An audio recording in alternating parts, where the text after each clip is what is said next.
Hello everyone, this is Shafin Ahmed and আজকে আমরা একটা জিনিস দেখবো, সেটা হচ্ছে সিএসএস থ্রিতে কীভাবে ভ্যারিয়েবল ইউজ করতে হয়।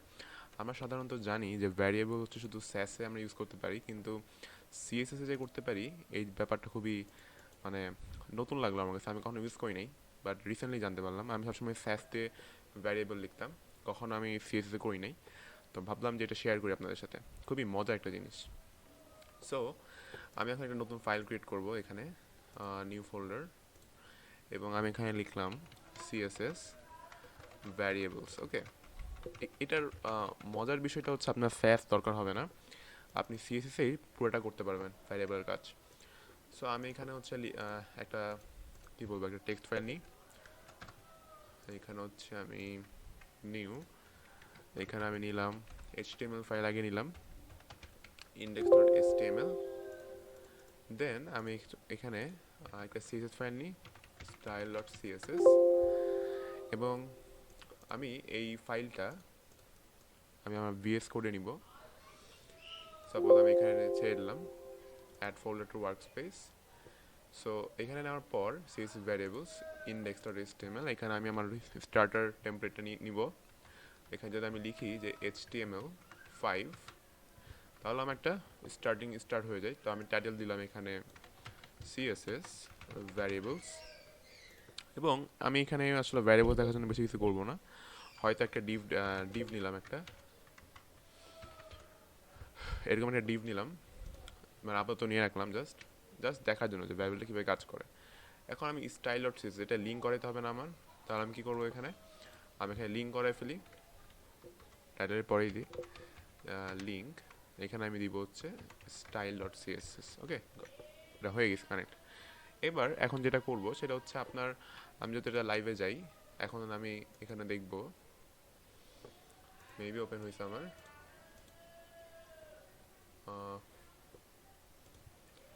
সামহাও প্রবলেম হচ্ছে।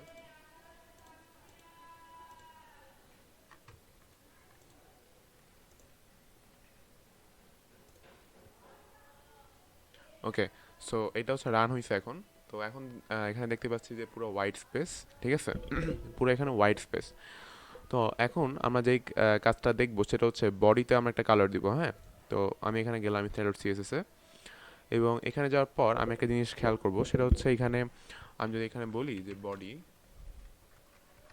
বডি, এবং এখানে হচ্ছে আমি দিলাম যে background colour, sorry background background দিলাম আমি ব্লু, ঠিক আছে? ব্যাকগ্রাউন্ড ব্লু দিলাম। দেওয়ার পরে আমি এখন দেখবো এখানে যে আমার ব্যাকগ্রাউন্ড কালার কিন্তু ব্লু হয়ে গেছে। ওকে, আমি আরেকটু কিছু জিনিস অ্যাড করব, যেমন এখানে হচ্ছে এখানে আমি লিখবো যে ডিভ, এখানে আমি লিখবো হচ্ছে ডিভ ক্লাস, আমি লিখবো হচ্ছে স্যাম্পল টেক্সট। আমি এখানে স্যাম্পল টেক্সট দিলাম একটা, h1 দিলাম যে যে hello everyone, today is my birthday. ও, আজকে আমার বার্থডে, তো এই জন্য আমি হচ্ছে এটা দিলাম, হ্যাঁ, যে টুডে ইজ মাই বার্থডে, এবার দিলাম। দেওয়ার পর আমি এখন আমার সিএসএস ফাইলটাতে যাব, এখানে আমি আসলাম। এখানে আসার পর আমি এখানে হচ্ছে ক্লাসটা নিব যে ডট স্যাম্পল টেক্সট, এবং এটাকে আমরা যদি মাঝখানে আনতে চাই তাহলে আমাকে অবশ্যই লিখতে হবে যে ধরেন যে উইডথ আমি দিলাম 60%, তারপর আমি দিলাম হচ্ছে কি মার্জিন অটো, ঠিক আছে? এখন যদি একটু দেখি আমরা দেখবো যে এটা মাঝখানে আসছে, হ্যাঁ, টেক্সট অ্যান্ড লেফট দেওয়া, এই জন্য আমরা বুঝতেছি না। তো এখানে হচ্ছে 0 দিয়ে দিই, মার্জিন 0 অটো, এবং এখানে হচ্ছে দিব টেক্সট লাইন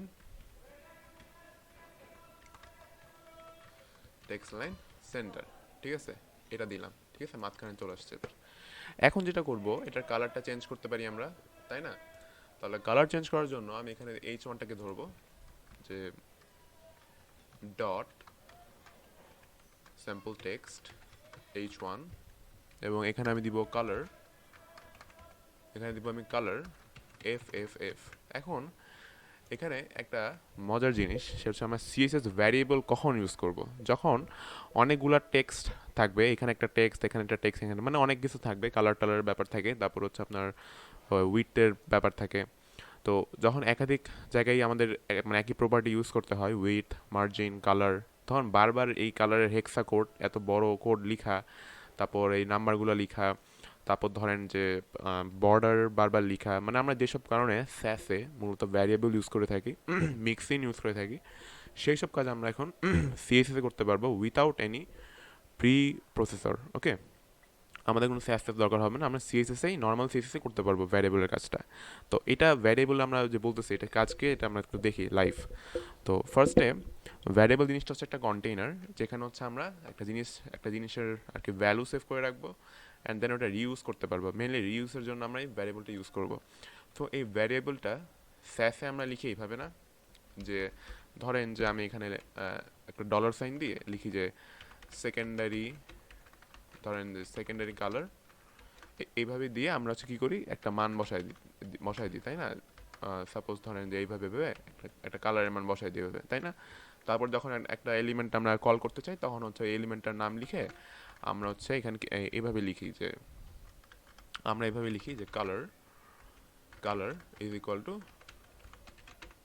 সেকেন্ডারি কালার। আমরা হচ্ছে স্যাসে এইভাবে লিখি ভ্যারিয়েবল, ঠিক আছে? ভ্যারিয়েবলটা এইভাবে ডিক্লেয়ার করে এইভাবে কল করি। কিন্তু সিএসএসে যেভাবে করতে হয় সেটা হচ্ছে আপনার খুবই সহজ, মানে সহজ বলতে আর কি, হ্যাঁ যদি আপনি বুঝেন তাহলে সহজ। তো সিএসএস যেভাবে করতে হবে, আমরা তো স্যাসে ভ্যারিয়েবল যে কোনো জায়গায় ডিক্লেয়ার করতে পারি, কিন্তু সিএসএসে আমাদেরকে এলিমেন্ট অনুযায়ী ডিক্লেয়ার করতে হয়, যেটাকে আমরা স্কোপিং বলতে পারি। স্কোপিংয়ের ব্যাপারে আবার বিস্তারিত একটা ভিডিও বানাবো। আজকে শুধু আমরা ভ্যারিয়েবলটা দেখব যে কীভাবে ভ্যারিয়েবল নিয়ে কাজ করতে হয়। তো প্রথমে আপনাকে ভ্যারিয়েবলটা ডিক্লেয়ার করতে হবে, এবং ডিক্লেয়ার করতে হবে কোথায়? সিএসএস এর মাথার মধ্যে, ব্রেইনের মধ্যে, সিএসএস এর একদম রুটের মধ্যে, হ্যাঁ, সিএসএস এর রুট, যাতে আমরা যে কোনো জায়গা থেকে সেই ভ্যারিয়েবলটা অ্যাক্সেস করতে পারি। যারা জাভাস্ক্রিপ্ট নিয়ে কাজ করেন তারা অবশ্যই এই ব্যাপারে হালকা পাতলা ধারণা রাখেন। তো এখন আমাদেরকে এটা করতে হলে যেটা করতে হবে, আমি এখানে সিএসএস এর রুটে একটা ভ্যারিয়েবল নেব। রুটে কীভাবে কাজ করবেন, এখানে একটা সেমিকলন দিবেন, দেওয়ার পর এখানে দিবেন রুট, ঠিক আছে?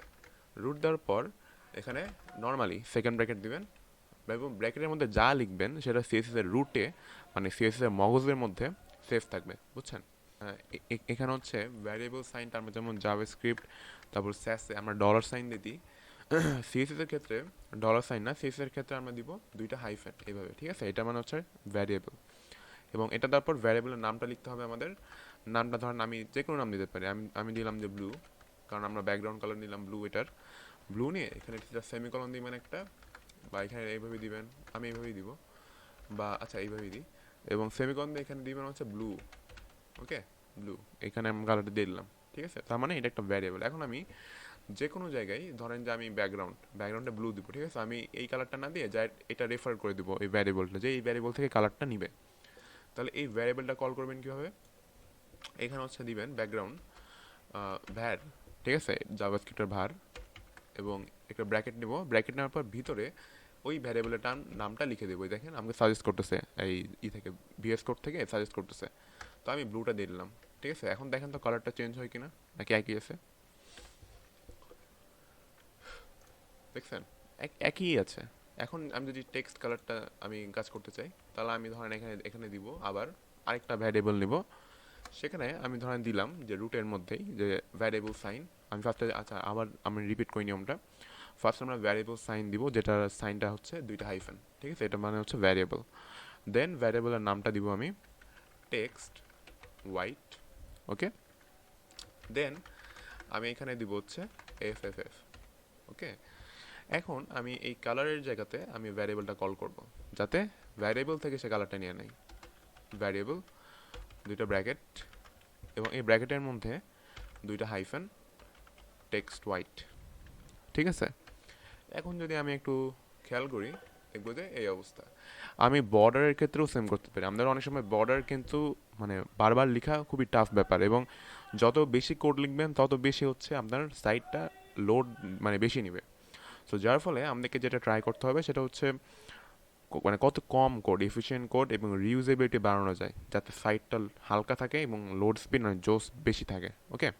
তো সেটা করার জন্য, কম কোড লেখার জন্য আমাদেরকে ভ্যারিয়েবল ইউজ করতেই হবে, এটা মাস্ট। সো এখানে যেটা করব সেটা হচ্ছে আমি একটা ধরেন যে সাপোজ আমি একটা বর্ডার দিব, হ্যাঁ? তাহলে আমি এখানে এখানে হচ্ছে আমি একটা বর্ডার নিই, বর্ডার ভ্যারিয়েবল, সেটা হচ্ছে আমি দিব এখানে বর্ডার হোয়াইট। ওকে, এবং এখানের মানটা দিব আমি হচ্ছে 1 পিক্সেল সলিড এফ। ওকে, এখন আমি যদি হচ্ছে এখানে যাই এবং এখানে যে গিয়ে আমি যদি এখানে বলি যে ভ্যারিয়েবল, এটাও, আচ্ছা এটা না, আমি এখানে বলবো যে বর্ডার ভ্যারিয়েবল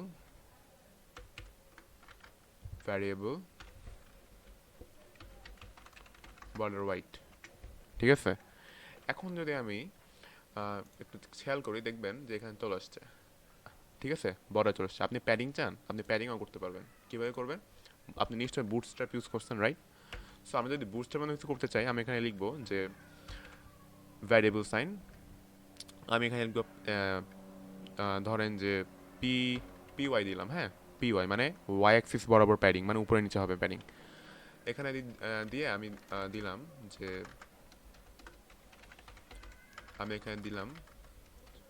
যে কি দিব, প্যাডিং, সরি এভাবে না, আমি হচ্ছে দিলাম ধরেন, এখানে হচ্ছে আপনি শুধু মানগুলো দিতে পারবেন। ঠিক আছে, প্রপার্টি না, শুধু শুধু ভ্যালুগুলো ইউজ করতে পারবেন এইখানে। তো আমি এখানে দিলাম যে 15 পিক্সেল। ঠিক আছে, 15 পিক্সেল দিলাম। এখন হচ্ছে আপনি একটা কাজ করতে পারেন, সেটা হচ্ছে এখানে এখানে যাবেন, যাওয়ার পর এখানে হচ্ছে লিখবেন যে প্যাডিং টপ ভ্যারিয়েবল